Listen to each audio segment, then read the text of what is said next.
जय श्री हरि। आइए सुनते हैं बृहस्पति देव की व्रत कथा। भारतवर्ष में एक प्रतापी और दानी राजा राज्य करते थे। वह नित्य गरीबों और ब्राह्मणों की सहायता करते थे। यह बात उनकी रानी को अच्छी नहीं लगती थी। वह न ही गरीबों को दान देती थी और न ही भगवान की पूजन करती थी और राजा को भी दान देने से मना किया करती थी।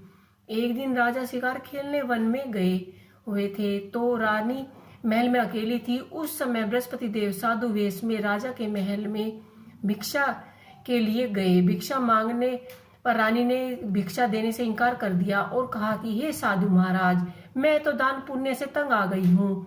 मेरे पति सारा धन लुटाते रहते हैं। मेरी इच्छा है कि हमारा सारा धन नष्ट हो जाए, बस ना रहेगा बांस और ना बजेगी बांसुरी। साधु ने कहा कि देवी, तुम तो बड़ी विचित्र हो। धन संपत्ति तो सभी चाहते हैं, पुत्र और लक्ष्मी तो पापी के घर भी होनी चाहिए। यदि तुम्हारे पास अधिक धन है तो भूखों को भोजन खिलाओ, प्याओ, खिलवाओ, मुसाफिरों के लिए धर्मशाला बनवाओ और निर्धन को अपनी कुंवार लड़कियों का विवाह समारोह कराओ।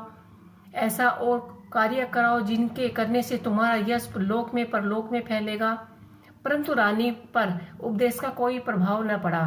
वह बोली कि महाराज, आप तो मुझे कुछ ना समझाएं। मैं ऐसा नहीं मैं कर सकती और ना ही मैं ऐसा धन चाहती हूँ कि हर जगह बांटते फिरूं। साधु ने उत्तर दिया कि यदि तुम्हारी ऐसी ही इच्छा है तो तथास्तु।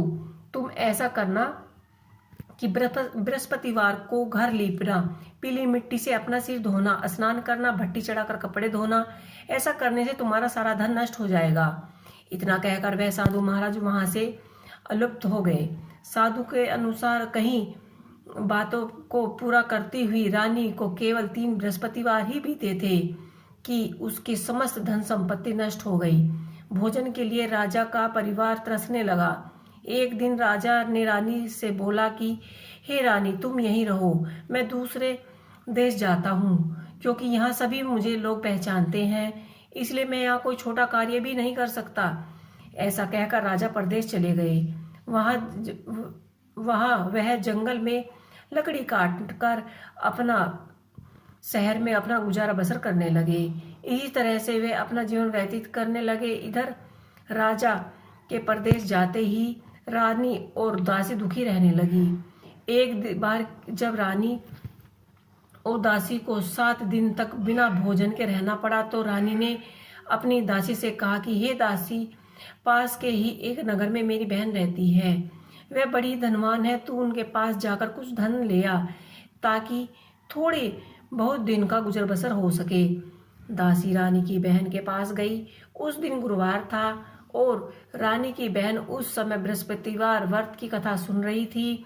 दासी ने रानी की बहन को अपनी रानी का संदेश दिया, लेकिन रानी की बड़ी बहन ने कोई उत्तर न दिया। जब दासी को रानी की बहन का कोई उत्तर नहीं मिला तो वह वहां बहुत दुखी हुई और क्रोध में भर आई। दासी ने वापस आकर रानी को सारी बात बता दी। सुनकर रानी ने अपने भाग्य को कोसा। उधर रानी की बहन ने सोचा कि मेरी बहन की दासी आई थी, परंतु मैं उससे नहीं बोल सकी। इससे वह बहुत दुखी हुई होगी। कथा सुनकर और पूजन समाप्त करके वे वहां अपनी बहन के घर आई और कहने लगी कि हे बहन,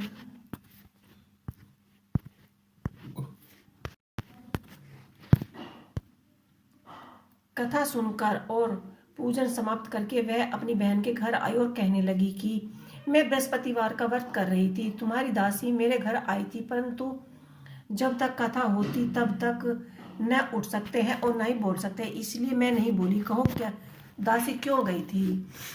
रानी बोली, बहन, तुमसे क्या छुपाऊं, हमारे घर में खाने के लिए अनाज नहीं है। ऐसा कहते कहते रानी की आंखें भर आई। उसने दासी समेत पिछले 7 दिनों से भूखे रहने की बात भी बता अपनी बहन को विस्तार पूर्वक सुना दी। रानी की बात बहन बोली कि देखो बहन, भगवान बृहस्पति सबकी मनोकामनाएं पूर्ण करते हैं।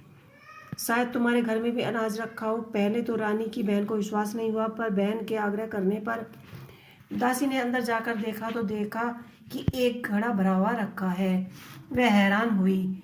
दासी रानी से कहने लगी कि हे रानी, जब हमको भोजन नहीं मिलता तो हम व्रत ही तो कर रहे थे, इसलिए क्यों ना इस व्रत को कथा और विधि भी पूछ ले ताकि हम भी व्रत कर सके। तब रानी ने अपनी बहन से बृहस्पतिवार के व्रत के बारे में पूछा।